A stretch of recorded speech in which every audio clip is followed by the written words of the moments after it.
Welcome to A Mile Deep. And today I have the pleasure of going a mile deep with Hina Khan. I'm so happy to Welcome. be here. Yes, Let's just get right into it, Ben. Come on. yeah, No yeah. lengthy intro here. You don't get it. You don't need an intro. Um, what I love about this is, getting to speak to Hina and going a mile deep is that there's so many things that I've learned from being shoulder to shoulder with Hina, working in a business, working with her clients. It's been an honor to work beside you, but Mhm. the biggest honor is watching how you go a mile deep with clients and like watching how you embody the work that you do. I just want to acknowledge that, Hina. And I remember we were sat in Canada, so Hina invited me over to this year, and we were sat overlooking a lake. And I said, "Go on, Hina. What is that you've noticed in the great mentors and the great people that you've worked with? What's the thing that make someone just so incredible and special and create lots of success?" And it's like there's just no gap. There was no gap between what they said and what they did, and that really really resonated and struck me and sat with me. And watching and being part of the community is like, this is what you do. And in today's Mile Deep podcast, what I'd love to get under the hood of is like just getting really like, where did this come from? Because this is like it's an amazing experience to see so many women seeing this same change and watching the influence that you have and have created. So welcome on the podcast. And yeah, I am excited to do this one. That's perfect, Ben. It's so interesting. Where did this come from? And I know we're going to go through the journey of it. But I think first and foremost, what you see in our clients that you work with as well is that I have done what I'm asking them to do. So that is the congruence piece as well, is that I have walked in their shoes. It may have looked a little bit different, but the same process that I have used to create a life that I love is the exact same process that I invite all of my clients to use. Yeah. And you can see that. I think that's it's it's when you've had someone walk a mile in your shoes and they can give you a strong, not just empathetic bit of guidance, but they really know what your experience, especially from coaching as well. And there's something that I really, really observed, and you talk about this a lot, and I didn't really understand this as much until I, observed it in what you do is identity. Mhm. When we were talking before, you just mentioned how identity is everything, and it's something that you really, really help people transform. And tell me, like, what was your practice? What were you like before you discovered that? So my identity was really shaped in being a psychotherapist, seeing clients one on one, exchanging time for money. And that was the paradigm of the psychotherapy industry in Canada and in Ontario, where I was. And so I knew, Ben, that I desired more and I knew I wanted to make a bigger impact, but I didn't know how I could do it in that model. But also, my identity was very tied to being a psychotherapist. I invested thousands and thousands of dollars into my education. I was very good. And I did, and I loved it. I loved helping people. It was just that something has shifted and I had outgrown the model of it. But I didn't know, I knew, I didn't even know I had outgrown the model. I just knew I knew something wasn't sitting right with me anymore. But it's our identity that can keep us where we're at. So for many years, I was like, okay, let me see, how can I make this work? And then I started to look at coaching, and then I had judgments about coaching, especially coming from psychotherapy. You're Yes, smiling as I say that. But, we're here to be honest. And it's like, yeah, but I'm a psychotherapist, right? And there's like, I feel like that has credibility and anybody can be a coach. Anybody can call themselves a coach. It's, after a weekend, they're a coach, a weekend of training. And so, but that was my judgment. That wasn't the truth. It was a judgment that I had on an industry, and that judgment was on ignorance. I didn't really understand Mm. it. And that judgment. Now, I could be tied to my identity as a psychotherapist, and that's great. Then I can go the rest of my life trading time for money. Like, is that serving me? And I can feel righteous in my judgments. Like, that's great as I'm trading time for money and it's not really a fit for me and my family anymore, but I can feel really righteous and morally superior. Like, at least I've got Mm. that. Because this is what we do. And so when I just thought about, but like, what do I want? And this was a question that I had to really ask myself: what do I want? And this is where we have to start to change our identity. But it was a process. So what I realized was, what do I want? I want to make a bigger impact. I want to be Mm. able to help more people. And I want to be able to do it in a way where I'm compensated that supports my lifestyle. And in the model of psychotherapy, the way that it was, I could not see it. In the model of coaching, I could see the possibility of it. So I had to look for people that were doing what I wanted to do. And I found it in the coaching world. And I found it specifically with my mentor, Bob Proctor. And so here's what's interesting, because I'm coming with all of this, like, I've got this education and all of that. He has 1 month of high school. He has 1 month of high school, but he has the results I want. So I just kind of need to check myself and get past myself in that moment, because he has a way, he's currently doing something right. And so sometimes our self-worth and our identity won't even allow us to see what's right in front of us as an opportunity. I am happy that for me, I was able to see that opportunity. I had a little bit of sense at that time to say, look, your way is not working for what you want. So here's somebody, 1 month high school education, but his way is working and he has the results that you want. Oh wow, that's like yeah. Because even recently, I had that moment, that epiphany. Like I was the feeling I was feeling as I'm trying so hard, and I'm just not getting the results that I feel I'm capable of creating.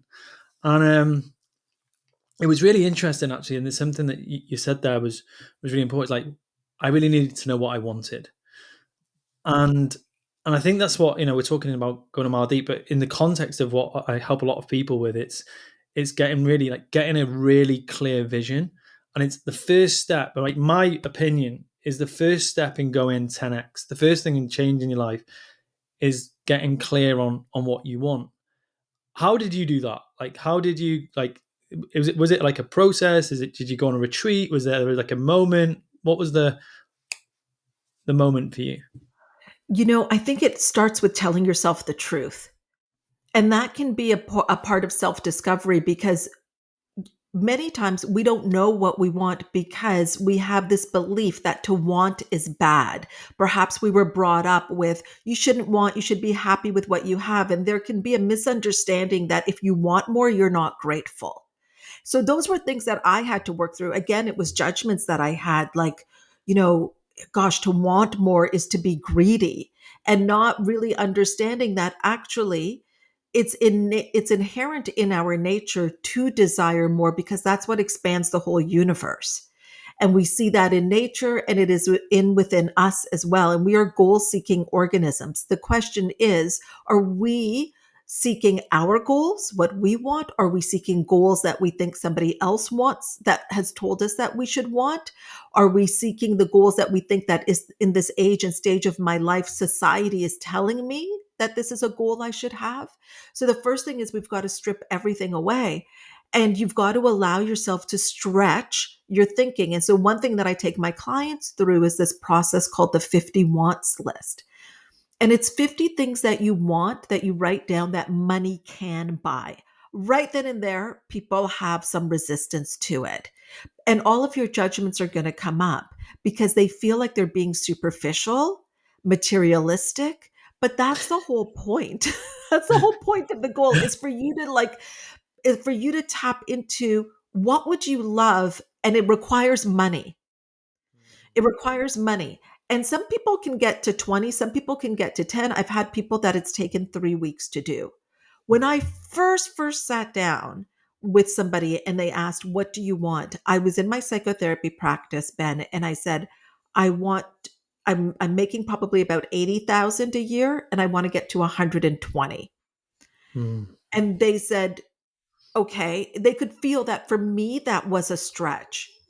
That was a stretch goal. Now that's monthly, but I put like if you had said to me, Hannah, you're going to be doing that, it's going to be monthly for you. I would have been like, I actually do not understand that.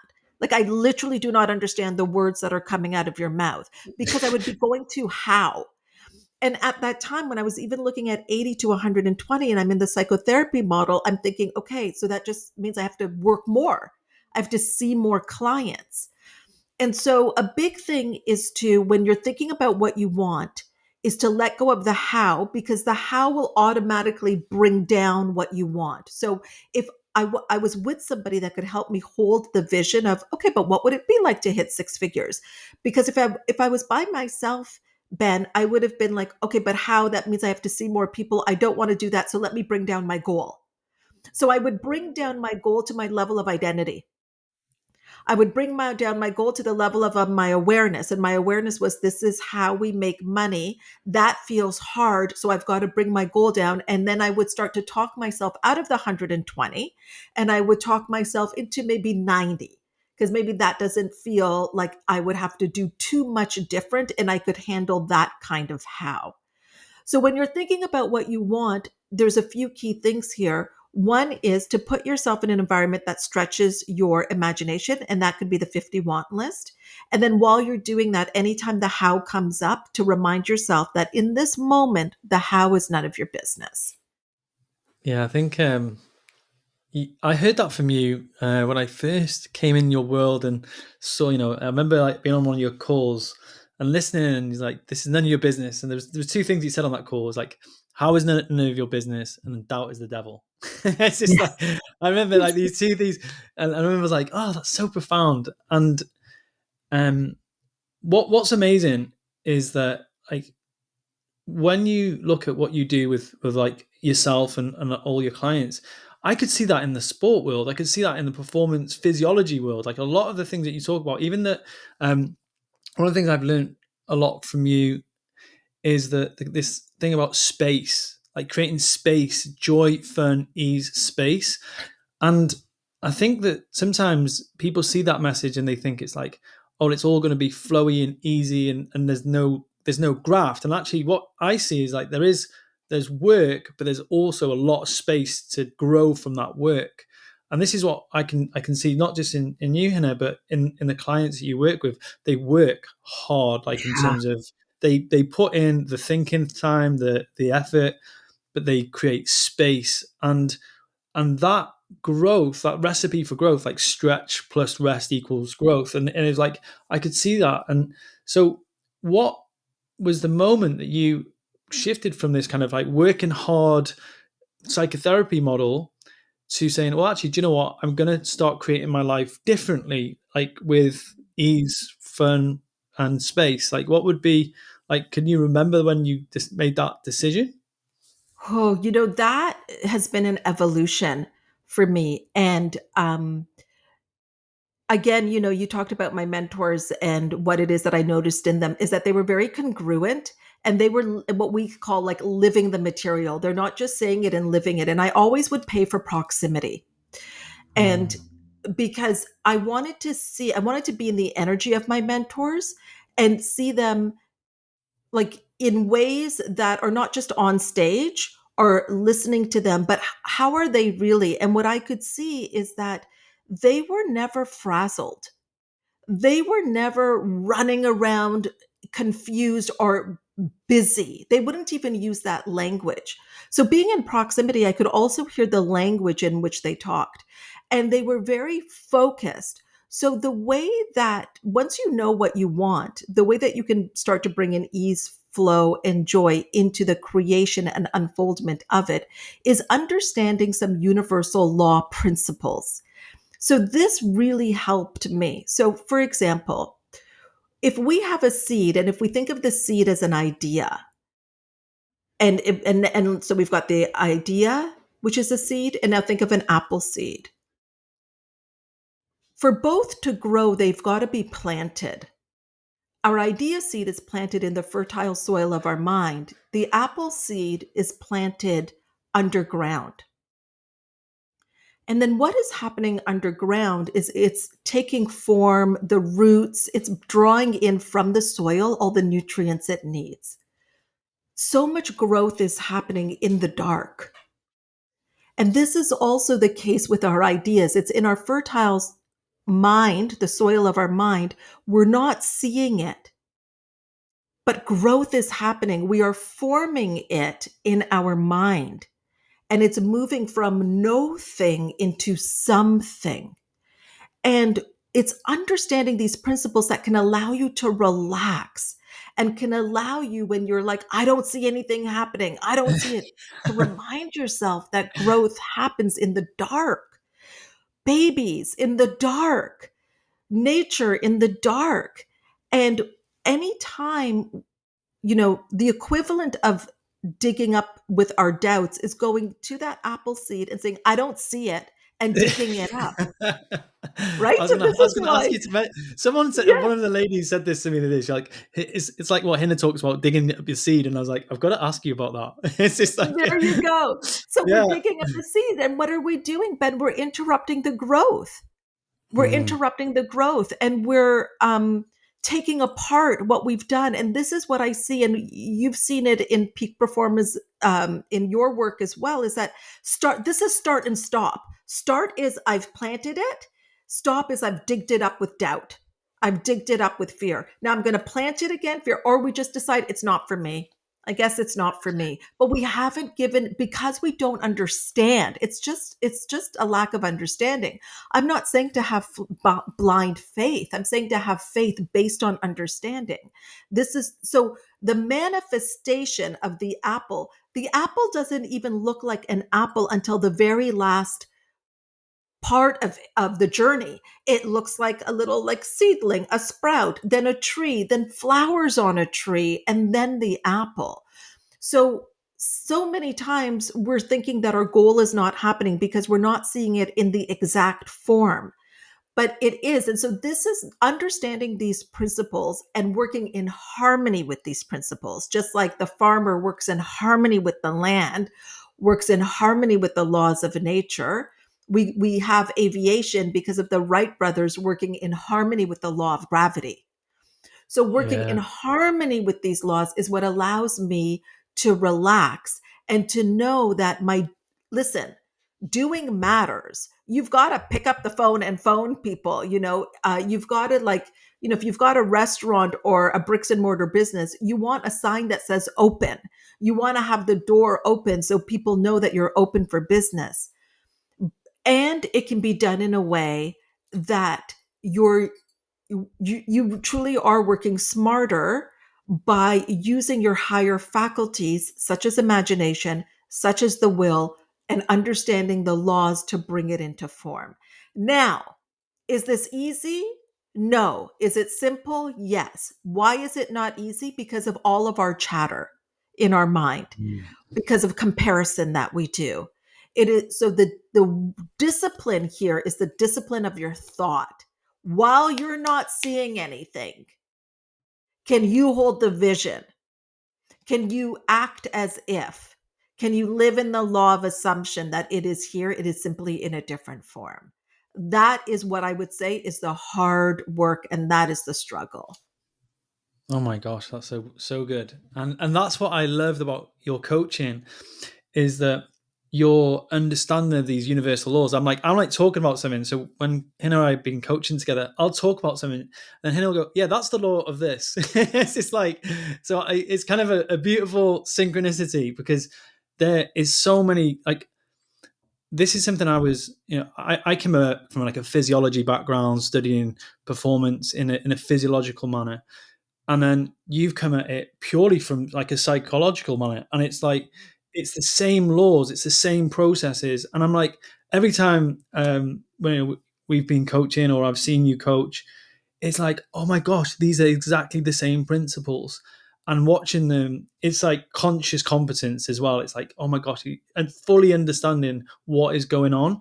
And I think that when somebody sees, oh, it's just the law of opposites or the law of, and then they get that, it's like, oh, I think that gives them so much reassurance. And I think this is like what I was saying. This might sound a bit messy because when people are going through that process of not understanding the change, sometimes you're the light in the dark that says, hey, by the way, this is just what's happening. I can see it. This is the law of opposite. This is the law of this. And I think that's what I've seen to be so effective about what you do. And the big piece for me, and this was for me as well, is identity. Like, so tell me more about identity and when you started to realize, not just for yourself, but for helping people transform, that it was such a vital component of personal transformation. I think this has been the piece that has been missing. And I can see why people, including myself in the past, have been so frustrated because you create a goal, you desire that goal, and you truly, really, really want it. You absolutely do. And it's it feels hard and it feels like you get to a certain point and then it doesn't look like it's working and it's a cycle that's very, very frustrating. And the missing piece is because people haven't been talking about the self-image part of it that has to be a match to it. So for example, on my morning call, I do morning rise calls. A new client that just joined had said that she's raising her prices. So that's amazing. Absolutely beautiful. But if she doesn't raise her self-image, she's going to see evidence that this is not working and that she's getting feedback from the environment saying no, you should lower your prices. So because her current result, which is what is in her bank account based on what clients have paid her, is a reflection of her past Mm. thoughts, feelings, and actions. So the results, your current results, are your past. Now, if she doesn't change that identity that created that current result and she's creating a new goal, she's going to fall back to that set point. So our Mm. identity, we have set points for our health, for our relationships, for our finances, for every area of our life. And if we do not change our self-image along the way, and I would say that's like most of it, most of the work, then we're going to fall to whatever our set point is. And we won't even realize it. This is all happening unconsciously. It's all happening unconsciously. And so even for me to go, like when I think of like 80,000 to 120,000 a year, that was a different identity. 120,000 a year to that a month, that's a different identity. And so it's so I was saying we were doing an event and I was like, there is so much murder that has happened because you are constantly killing off old identities. And the thing is, Ben, is you're killing off things that worked. Like Mm. that is Yeah. what's so Yeah. scary. And you're killing off things that work and that you know, but you've got to, just like if you wanted to change the temperature in your home, you would go and change the thermostat setting. You've Mm. got to do that. And so your thermostat setting are your thoughts, feelings, or actions. It's your standards and your stories. What are the standards of this person that charges this much? And this is what I've asked her to do. I've said, I want you to create the identity of this version of you. Now, what happens is sometimes there's a lag. There's a lag in that. So you do this, you create the identity, but you're still receiving, let's say, clients that are like, as you said, the law of opposites, giving you pushback or challenges.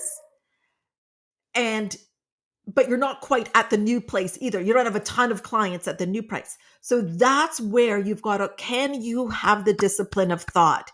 Can you hold the Mm. vision and know that that other price doesn't exist anymore? Like it simply does not exist. And that is the piece of identity. So then you have to start to act from your identity. So, what are your stories? What are your standards? What are the habits of the person that is charging that much? And you've got to do from that place of being. So much So, to So much to Yeah, talk there's about. so much. Like even when I had changed an identity, I remember that I no longer do discovery calls.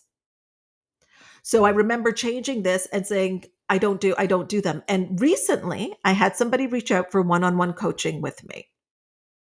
No, she was interested in my coaching programs and was wondering if I did one-on-one. So I said, absolutely. I said, what I'll do is here's what we can do. I will connect you to Mario on my team, and then he can have a conversation with you. And then if it feels right, we'll go from there. And she had said, oh, that's not what I'm looking for. I'm looking for a really personal approach. So I don't think we're a good fit. Now, a past version of me would have been like, oh, no, no, I can for sure get on a call with you. No, but I don't get on calls with people. It's just not part of my identity now where I'm at. And so I actually suggested somebody who we know, who we both coach. I was like, you know what? I actually think this person would be the perfect fit for you. Um, and this is probably what she's looking for. And so I sent her that person's information. And I said, this is the Yeah. person that's going to be the right fit for you because I still want to leave everyone with the impression of increase. I still want to help. So it's not like, okay, well, no, too bad. But I'm not going to lower my standard for Wow. myself to say because I have to get a client. Because in my identity, I don't need clients. So your doing is coming from who you're being. But that's where you've got to have the congruency. And listen, this is still an ongoing process with me. So it's not like I've got it down, but it's always ongoing. Yeah, I don't think it ever becomes a process where it's non-existent. I think what happens is the time at which you recalibrate is it can like come up where you'll want Yes. to do something. But I think the win in personal transformation is acknowledging like, oh, this is my default, but I can quickly, consciously make a better decision within a couple of milliseconds, seconds, minutes, hours. And I think that's something that I notice with clients is that when I hear that they've really transformed, something that they would struggle with for days, weeks, months. Now I was like, oh, by the way, I kind of had a reframe on that within a couple of seconds, and that I think is the goal. And I think for someone listening, and they think you'll listen to Hina maybe or me, and you think, oh, she will never struggle with this. She sounds so confident. And actually, it's just like it isn't. It's a human experience to want to maybe like a conditioning based response of, oh yeah, I'll serve this client in a certain way like I used to. But I think the real big win in personal transformation is slowing down, having the space, and to be able to say, no, that's my default, but this is my designed response. And I like this like distinction that Dusan talks about. It's like the default versus designed future. Like my default future is the future I'm going to have if I just live by my responses and reactions currently. My designed future is this one where I choose and design. And this is what actually, and this is something that I've been reading a lot about recently, is like future self, future identity.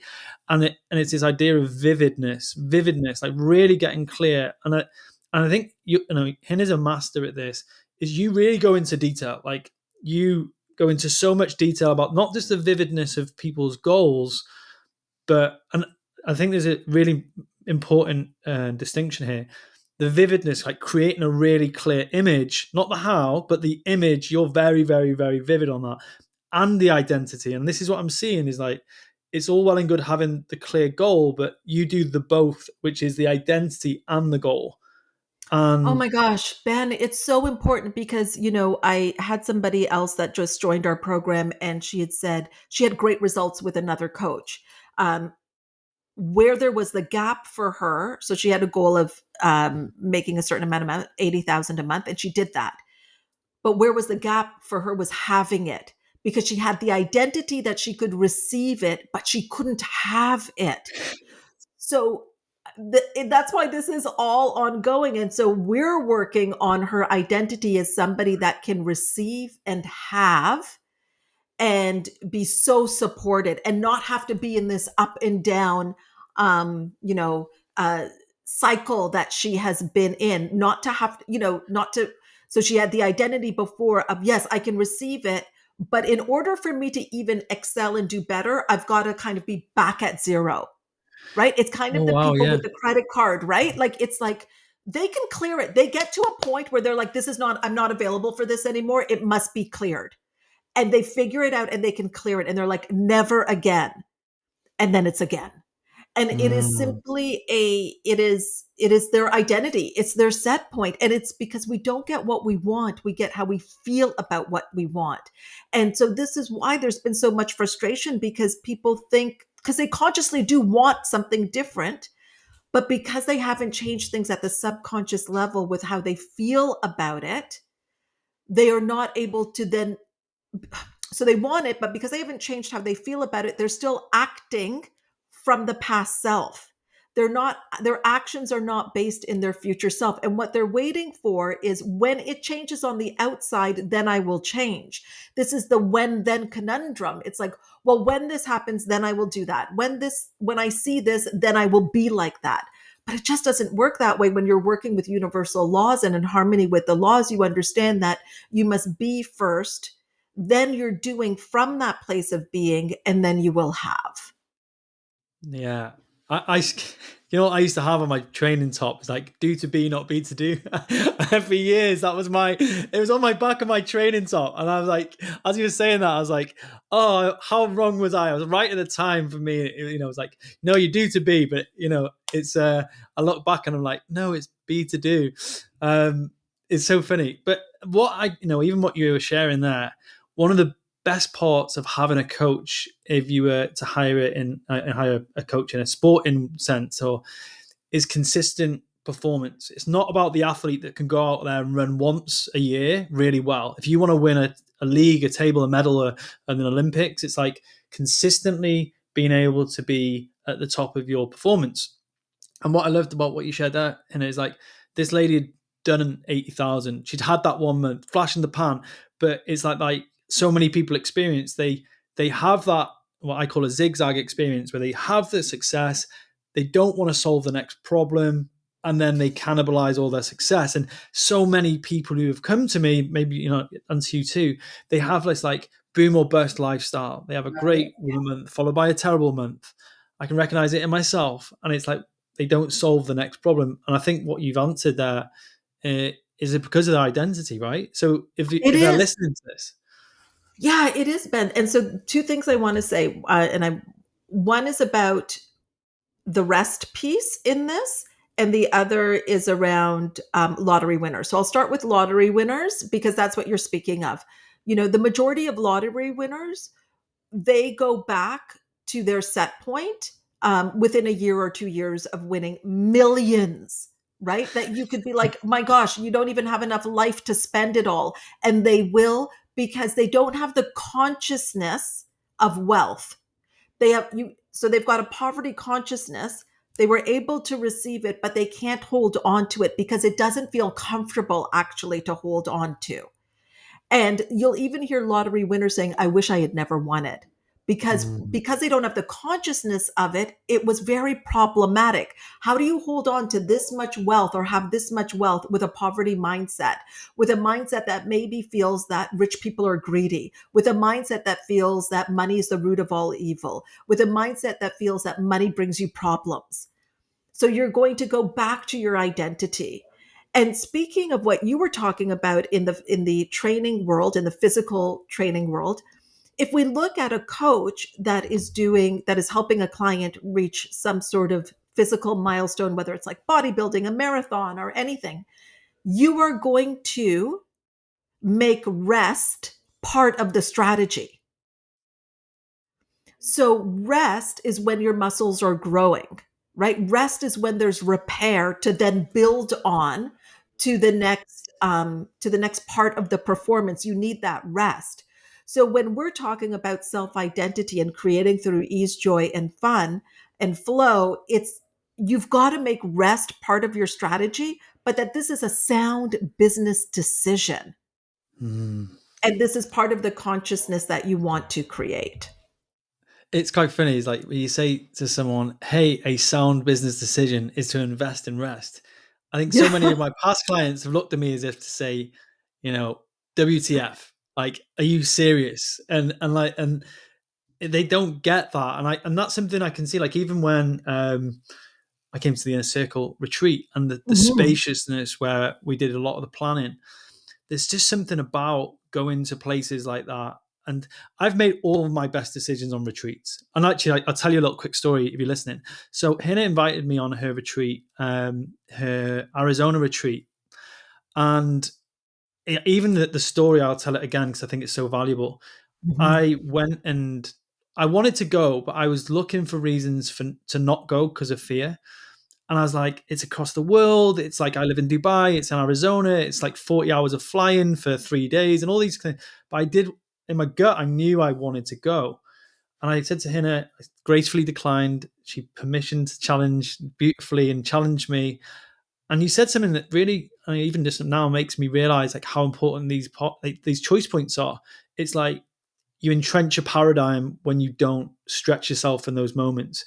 And you're like, Ben, do you know what? I can really see for you that, if you really do want to come, if you want to come, is it that you make that decision and you make it work? Because I did one, and as soon as I made that decision, it was so much easier.